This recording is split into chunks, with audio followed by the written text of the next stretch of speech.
सोयाबीनची सोंगणीही पूर्ण झाली आणि परतीच्या मान्सूननेही आपली हजेरी दिली.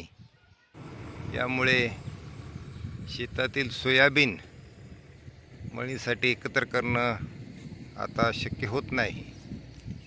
यावर कंबाईन हार्वेस्टरचा पर्याय एक चांगला आहे.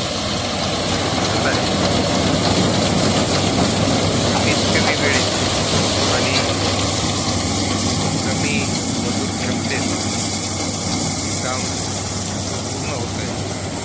हे होत असतानाच आपल्या शेतातील पालापाचोळा आणि कचरा पुन्हा आपल्याला शेतात त्याचं खत म्हणून वापरास परत करता येत आहे.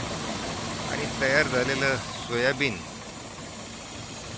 कमी वेळेत आपण आपल्या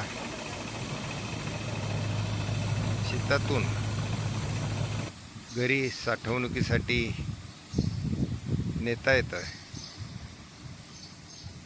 जर त्यात ओलसरपणा असेल तर आपणास त्यातील ओलावा कमी करण्यासाठी वाळवावं लागतं.